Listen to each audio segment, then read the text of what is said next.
2025 সালটা কেন জানি ইউরোপে আসার দ্বারগুলো বাংলাদেশি ভাইদের জন্য আপনার সংকোচন হয়ে যাচ্ছে।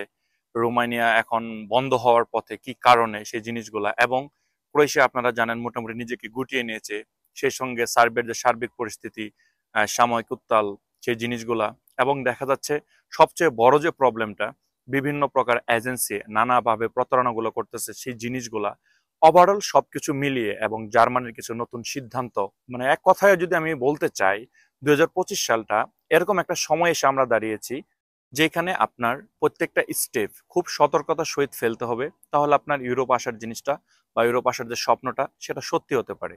সেই জিনিসগুলো কি, এবং এজেন্সি থেকে কিভাবে প্রতারণার হাত থেকে বাঁচবেন, কিভাবে এজেন্সি নির্বাচন করবেন, এবং বর্তমানে যে ইউরোপের যে সার্বিক পরিস্থিতিগুলো সেই জিনিসগুলো আপনার জানা দরকার। হ্যালো গাইস, আসসালামু আলাইকুম। কি অবস্থা সবার? সবাই কেমন আছেন? আশা করি ভালো আছেন। আলহামদুলিল্লাহ আমি ভালো আছি।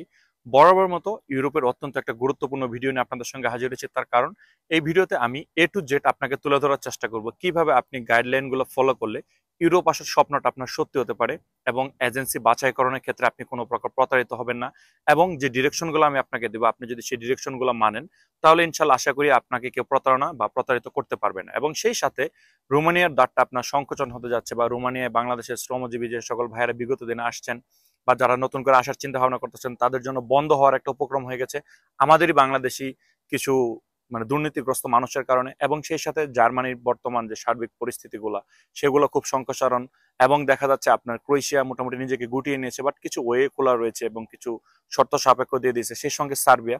ওভারঅল 2025 সালে ইউরোপে আসতে গেলে আপনার যে জিনিসগুলোর প্রতি খেয়াল রাখতে হবে এবং কোন কোন দেশগুলো আপনার অ্যাভয়েড করা ভালো হবে সেই জিনিসগুলো। সো আজকে ভিডিওটি অনেক অনেক গুরুত্বপূর্ণ হতে যাচ্ছে। যে সকল ভাইয়েরা আপনারা ইউরোপ আসতে চাচ্ছেন তাদের জন্য, আশা করি নাটাইম ভিডিওটি সম্পূর্ণ দেখবেন। তার আগে ছোট্ট একটা রিকোয়েস্ট, আপনি যদি আমাদের চ্যানেল নতুন থাকেন তাহলে অবশ্যই চ্যানেলটি সাবস্ক্রাইব করে দিবেন এবং পাশে আসা বেল আইকনটি চেপে দিবেন। আর যদি এটা সাবস্ক্রাইব করে থাকেন, thanks a lot. So let's get start the video. তো চলুন ফার্স্ট অফ অল কথা বলা যাক আপনার রোমানিয়ার দ্বারটা বাংলাদেশিদের জন্য বন্ধ হওয়ার উপক্রম এবং একটা শঙ্কা এবং একটা ঝুঁকির মুখে রয়েছে কেন। আমি প্রমাণ সহ, আপনারা তো প্রমাণ চান, আমি প্রমাণ সহ আপনাদেরকে বিস্তারিত উপস্থাপন করার চেষ্টা করব।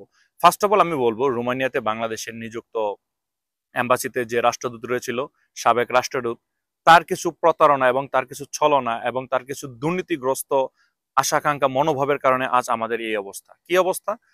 তাদের সঙ্গে হাত মিলিয়ে বাংলাদেশি কিছু ভাই রয়েছে যারা রোমানিয়াতে বর্তমানে অবস্থান করতেছে তারা, এবং বাংলাদেশের নিযুক্ত রাষ্ট্রদূত যিনি রোমানিয়াতে বিগত দিনে ছিলেন তিনি, এবং কিছু অ্যাম্বাসিডর যাদের মানে রোমানিয়ান অ্যাম্বাসিতে কাজ করতো তারা, এবং বাংলাদেশের কয়েকটা এজেন্সি, সবাই মিলে একটা দুর্নীতির ফাঁদ তৈরি করে ফেলেছিল। রোমানিয়াতে লোক নিয়ে যেত কিভাবে, ভুয়া ডকুমেন্টেশন বা ভুয়া কোম্পানির নাম খুলে তাদেরকে এখানে আনা হতো। আমি একবার প্রমাণ সহ আপনাদেরকে দিচ্ছি, তার কারণ আপনারা তো প্রমাণ ছাড়া বিশ্বাস করতে চান না। সো তারা কি করতো, তারা একটা নামে বেনামে মানে আপনার একটা ফেক একটা কোম্পানির নাম খুলে এখানে আনার পরে, এবং এর সাথে বাংলাদেশের বিএমআইটি যারা রয়েছে তারাও জড়িত। কার কাছে আপনি যাবেন, যেখান থেকে মেন পাওয়ার বের করবেন, যেখানে বাংলাদেশের শেষ ভরসা আপনার ভিসাটা অরিজিনাল নাকি ফেক আপনি যাচাই করবেন, তারাই এরকম প্রতারণা করতেছে।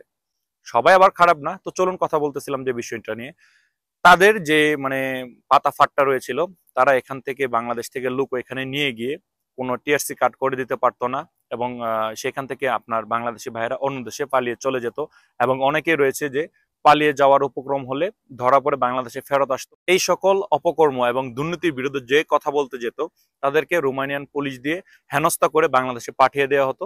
মানে কি বলবো, একদম সবকিছু প্রমাণ সহ আপনাদেরকে দিলাম। বাংলাদেশের বিভিন্ন গণমাধ্যমে এই জিনিসটা নিয়ে এখন মানে ব্যাপক আকারের মানে তোলপাড় চলতেছে। সো ওভারঅল আমি আপনাদেরকে বলবো যে রোমানিয়াটা আপনার সংকুচিত হতে পারে যদি এই সকল মানে দুর্নীতি থেকে আপনারা বের হতে পারেন। এটা আপনাদের সবাই মিলে একসাথে তারপরে এদের বিরুদ্ধে প্রতিরোধ করা দরকার। বাংলাদেশে যে রোমানিয়ান যে মানে কমিউনিটি রয়েছে বাংলাদেশি ভাই বোনদের, তারা ওইখানে এইগুলা নিয়ে ব্যাপক হারে আলোচনা করেছে এবং এটার একটা সুরাহা বের করার চেষ্টা করছে। এবং বর্তমানে যারা রয়েছে বিভিন্ন মানুষ, আমার যে সকল ফ্রেন্ড সার্কেল রয়েছে তাদের সঙ্গে কথা বলতে গিয়ে আমি যে জিনিসটা জানতে পারছি, তারা বর্তমানে আপনার মানে নাম প্রকাশ করতে চাচ্ছে না, তার কারণ তাদেরকে পুলিশ দিয়ে বিভিন্নভাবে হেনস্থা করানো হয়। সো সে বিষয়ে আমি আপনাদেরকে বলবো, যে সকল ভাইয়েরা এখন বর্তমানে রোমানিয়া আসার চিন্তা ভাবনা করতেছেন অবশ্যই সতর্কতা অবলম্বন করবেন। আমি কোনো এজেন্সি বা কোনো ব্যক্তির নামগুলো এইভাবে উল্লেখ করলাম না, আমি তাদের ছবিগুলো দিয়ে দিলাম। আপনারা যদি চিনে থাকেন তাহলে অবশ্যই এদের থেকে দূরে থাকার চেষ্টা করবেন। তো চলুন এবার কথা বলা যাক কিছু গুরুত্বপূর্ণ বিষয় বা যে ভুলগুলা আমরা করি ইউরোপ আসার ক্ষেত্রে, এবং যে ভুলগুলোর কারণে ডে বাই ডে ইউরোপের দ্বারটা আমাদের জন্য সংকোচন হয়ে যাচ্ছে বা বন্ধর পথে রয়েছে সেই জিনিসগুলো। ফার্স্ট অফ অল ছোট করে বলে দেই, ক্রোয়েশিয়া আপনারা জানেন মোটামুটি নিজেকে গুটিয়ে নিয়েছে। একদম আপনার ভালো অথেন্টিক কোম্পানি না হলে ভিসা হচ্ছে না বললেই চলে। আর ক্রোয়েশিয়াতে কিছু কিছু নতুন নিয়ম ইনক্লুড করা হয়েছে। এ বিষয়ে যদি আপনাদের কোনো কিছু প্রশ্ন থাকে, যেহেতু এই দেশের ভিসা হচ্ছে না, হাতে গোনা একটা বা দুইটা, যদি কোনো প্রশ্ন থাকে ইনশাল্লাহ আমি সেপারেট একটা ভিডিও দিয়ে সেই জিনিসগুলো তুলে ধরার চেষ্টা করব। তারপর আপনার হাঙ্গেরি নিজেকে গুটিয়ে নিয়েছে, তারপর হচ্ছে আপনার লিথুয়ানিয়া নিজেকে গুটিয়ে নিয়েছে, তারপর সার্বিয়াতে বর্তমানে সার্বিক পরিস্থিতির যে প্রবলেমগুলো সেই জিনিসগুলো চলতেছে, এবং অন্যান্য যে দেশগুলো জার্মানিতে একটা জরিপে দেখা গিয়েছে আপনার মোটামুটি 25 জন যারা এখন বর্তমানে বসবাস করতেছে তার একজনই হচ্ছে আপনার বাইরের দেশ থেকে আসা, হতে পারে আপনার সেটা বিভিন্ন দেশ থেকে, এক কথায় বলবো যে ফরেনার তারা। এর মাঝখান থেকে সবচেয়ে গুরুত্বপূর্ণ কথাটা বা প্রশ্নটা যেটা হচ্ছে সেটা আপনার এবং আমার উভয়েরই, সেটা হচ্ছে কেন তারা নিজেদেরকে এভাবে গুটিয়ে নিচ্ছে, কেন তারা তাদের ইমিগ্রেশন সংক্রান্ত যে সকল ল গুলা রয়েছে, আইনগুলা রয়েছে, সেই জিনিসগুলাকে এত কঠোর করতেছে। তার কারণ কয়েকটা অল্প কিঞ্চিত কিছু কারণ আমি আমার নিজে থেকে আপনাদেরকে শেয়ার করতেছি। আমি জানি না এগুলোর সঙ্গে আপনারা একমত হতে পারবেন কিনা। সবার ফার্স্ট অফ অল আমি যে জিনিসটা বলবো সেটা হচ্ছে ফেক ডকুমেন্টেশন। বাংলাদেশ থেকে এই সকল দেশে যে সকল ভাইয়েরা আমার আবেদন করেন বেশিরভাগ এজেন্সির থ্রুতে, এবং সেই এজেন্সিগুলা আপনার যে জিনিস বা যে ডকুমেন্টেশন গুলা লাগে তার বেশিরভাগগুলো আপনার ফেক ব্যবহার করে। আর 2 নম্বরে আমি যে জিনিসটার কথা বলবো সেটা হচ্ছে আমাদের আপনার অক্ষমতা। জিনিসটা হয়তো আপনারা অন্যভাবে নেবেন, বাট এটাই রিয়েলিটি। অক্ষমতাটা কি? আমরা কেউ সেরকম স্কিল ওয়ার্কার না, আমরা একটা নন স্কিল ওয়ার্কার। আমরা স্কিল ওয়ার্কার সেজে এই দেশে আসার চেষ্টা করি বা এই সব দেশগুলোতে আসি, আসার পরে দেখা যাচ্ছে আমরা যে কাজে আসি সেই কাজগুলো আমরা পারি না। এটা হচ্ছে আমাদের সবচেয়ে বড় প্রবলেম। আর 3 নম্বরে আমি যে প্রবলেমটার কথা বলবো সেটা হচ্ছে আপনার ভাষার দক্ষতা। দেখা যাচ্ছে এইখানকার যে লোকাল ভাষাগুলো রয়েছে সেগুলোর প্রতি আমরা এতটা দক্ষ না, বাট ইংলিশের যে একটা স্পেসিফিক আমার চলাচল করার মতো দৈনন্দিন ভাবে আমার নিজের মনের ভাবটাকে প্রকাশ করার মতো যে বেসিক ইংলিশগুলো সেই জিনিসগুলো আমরা জানি না। আর 4 নম্বরে আমি যে জিনিসটার কথা বলবো সেটা হচ্ছে হুজুকে বাংলাদেশের যে রিউমার্স গুলা সেইগুলা। যখন যে দেশ হাইপে উঠতেছে আপনারা সে দেশের জন্য লাফালাফি করতেছেন, এজেন্সিগুলো চাটুকার বিজ্ঞাপন দিচ্ছে, কি বলবো আমি, এজেন্সির যে চাটুকার বিজ্ঞাপন সেগুলোর পিছনে আপনারা দৌড়াতেছেন। আর 5 নম্বরে আমি যে জিনিসটার কথা বলবো, অনলাইনে কারোর সঙ্গে কন্ট্যাক্ট করা বা ভিসা নেওয়ার চেষ্টা করা। অনলাইনে বিভিন্ন প্রকার বিজ্ঞাপন দেখে আপনারা চিনেন না জানেন না যে কারো কাছ থেকে আপনারা ভিসা নেওয়ার চেষ্টা করতেছেন, যে কারো কাছ থেকে আপনারা দেখা যাচ্ছে কন্ট্যাক্ট করে ফেলতেছেন। বিভিন্ন প্রকারের যে অ্যাডভার্টাইজ গুলো সেই জিনিসগুলো দেখে আপনারা বিমোহিত হচ্ছেন, বাট এগুলোর পিছনে কিছু আপনার চিরন্তন সত্য রয়েছে এবং কালো সত্য রয়েছে। সেই জিনিসগুলো কি, চলুন এবার সে বিষয়ে কিছু কথা বলা যাক। বাট এই বিষয়ে আসার আগে ছোট্ট একটা অনুরোধ, ভিডিও যদি ভালো লেগে থাকে এবং ইনফরমেটিভ মনে হয় তাহলে অবশ্যই লাইক, কমেন্ট এবং শেয়ার করবেন। অ্যাটলিস্ট আমাকে সাপোর্ট করার জন্য আমার চ্যানেলকে সাবস্ক্রাইব করে রাখবেন। অনলাইনে আপনাদের কারোর সাথে কন্ট্যাক্ট করা, এটার পেছনে কি রয়েছে? দেখা যাচ্ছে বিভিন্ন ব্লগার, কিছুদিন আগে আমার সঙ্গে যে জিনিসটা হয়েছে, আমার ভিডিও নিয়ে দেখা যাচ্ছে ওইখানে আপনার বিভিন্ন ধরনের আপনার বিদেশি আপনার ক্রোয়েশিয়ান নাম্বার, ইটালিয়ান নাম্বার এইগুলা দিয়ে আপনার স্ক্রিনে অ্যাড করে তারা প্রচারণা চালাচ্ছে, বাট সেই জিনিসগুলা কিন্তু আমরা ক্ষতিগ্রস্ত হচ্ছি। তো দেখা যাচ্ছে এই ভিডিওর আপনার যে নাম্বারটা দেওয়া থাকে সেই নাম্বারটাতে অনেকে হোয়াটসঅ্যাপ বা ইমোতে যোগাযোগ করেন, আপনাদেরকে অ্যাডভান্স দেওয়ার কথা বলে যে 10,000 বা 12,000 বা 20,000 30,000 অ্যাডভান্স দেন, আপনাদের কাজ চলতেছে, এবং আপনাদের সব ডকুমেন্টেশন গুলা ফেক ভাবে কোনো একটা কম্পিউটারের দোকান থেকে বানিয়ে আপনাদেরকে বোকা বানিয়ে সেই নাম্বারটাকে আপনার বন্ধ করে দিচ্ছে। বাট যে নাম্বারটা বিদেশি ইউজ করা হচ্ছে এটা কিন্তু বাংলাদেশে বসে একজনে করতেছে। সেটা কিভাবে? দেখা যাচ্ছে এখন বর্তমানে যে জিনিসটা ট্রেন্ডিং এ রয়েছে, বাংলাদেশ থেকে বিভিন্ন মানুষ আপনার ক্রোয়েশিয়ান, ইটালিয়ান, পর্তুগাল বিভিন্ন দেশের আপনার সিমটা যে নাম্বারটা সেই নাম্বারটা কিনতেছে, কেনার পরে সেটাতে জাস্ট ইমো আর আপনার হোয়াটসঅ্যাপ গুলো ইউজ করতেছে, এছাড়া আর কিছুই না। সো এইভাবে করে তারা ওইখানে এই নাম্বারগুলোকে ব্যবহার করে বিভিন্ন মানুষের সঙ্গে প্রতারণা করতেছে। এগুলা নিয়ে বাংলাদেশের গণমাধ্যম, আমরা যারা ইউরোপে আসার চেষ্টা করি বা আপনারা যারা ইউরোপে আসতে চান, আমি মনে করি যে তারা এই জিনিসগুলো অবগত রয়েছেন, বাট আমি আপনাদেরকে রিমাইন্ড করে দিচ্ছি। সো এরকম একটা সিচুয়েশনে এসে 2025 সালে আপনি যদি এইভাবে প্রতারিত হন তাহলে আপনার ইউরোপ আসার স্বপ্নটা শুধু স্বপ্নই থেকে যাবে। এবং এজেন্সির যে প্রলোভনগুলো রয়েছে সেই জিনিসগুলো কি, এবার চলুন সে বিষয়ে কথা বলা যাক এবং কিভাবে আপনি এজেন্সি নির্বাচন করবেন সে বিষয়ে কিছু পরামর্শ দিব। এজেন্সির বিষয়ে ফার্স্ট অফ অল আমি বলবো যে যদিও কোনো এজেন্সি এভাবে মানতে রাজি হয় না যে আগে ভিসা তারপরে টাকা, বাট চেষ্টা করবেন এই জিনিসটাই করার জন্য। যদি আপনি এভাবে কোনোভাবে কন্ট্যাক্ট করতে পারেন তাহলে আমি মনে করি সেই এজেন্সিটা ভালো। এবং প্রত্যেকটা দেশের কিছু কিছু ক্রাইটেরিয়া রয়েছে। দেখা যাচ্ছে আপনার কিছু কিছু দেশ রয়েছে যেখানে আপনার নিজে গিয়ে এম্বাসি ফেস করে তারপরে আপনার ভিসাটা নিতে হবে। আবার কিছু কিছু দেশ রয়েছে আপনার অথরাইজড ভাবে আপনার ভিসা নেওয়া যায়, ফর এক্সাম্পল সার্বিয়া বা মেসিডোনিয়া। এবং কিছু কিছু দেশ রয়েছে যেখানে আপনার ডিরেক্ট গিয়ে আপনি নিজে ভিএফএস গ্লোবাল বা এম্বাসি ফেস করবেন, তারপর আপনি আপনার যে ভিসাটা, সেই ভিসাটা আপনি নেবেন। বাট এই জিনিসগুলোর ভিতরেও অনেকে না জানার সত্ত্বেও, ইনফরমেশন প্রপার গাইডলাইন না থাকা সত্ত্বে আপনাদেরকে বোকা বানাচ্ছে। কিছুদিন আগে আমার একটা ভাইয়ের সঙ্গে কথা হয়, ওনাকে আপনার স্লোভেনিয়া পাঠাবে বলে, বাট ওনাকে বলে দেওয়া হয় যে আপনি নেপালে যান। দেখেন তারা কিভাবে নিজেদের প্রতারণার ফাঁদগুলা পাতে। তাদেরকে আপনার প্রথমে ইন্ডিয়া যাওয়ার কথা বলে ইন্ডিয়ার ভিসা হয় না, তারপর তাদেরকে নেপাল পাঠানো হয়। নেপাল পাঠানোর পরে তাদেরকে এম্বাসি ফেস করার কথা বলে বলতেছে, দেখো তোমরা যদি এম্বাসি ফেস করো সেক্ষেত্রে তোমাদের ভিসা হওয়ার চান্সটা থাকবে 40% বা 50%, বাট আমার যে অথরাইজড লোক রয়েছে সে যদি তোমাকে ভিসা করে এনে দেয় তাহলে 100% হয়ে যাবে। বাট নিয়মটা কিন্তু আপনার নিজে এম্বাসি ফেস করে ভিসা নিতে হবে। সেখানে আপনাকে তারা ইন্ডিয়াতে রান করাচ্ছে, আপনাকে নেপালে নিয়ে যাচ্ছে, ওইখানে 5-7 দিন থাকার পর আপনাকে এরকম প্রপোজাল দিচ্ছে, দেওয়ার পর এখান থেকে আবার আপনাকে ফেরত এনে দিচ্ছে। দিন শেষে দেখা যাচ্ছে আপনি বাংলাদেশে আসার পরে নীলক্ষেত থেকে আপনাকে একটা 5 টাকার মানে ফেক ভিসা ধরিয়ে দিয়ে আপনাকে প্রতারিত করে দিচ্ছে।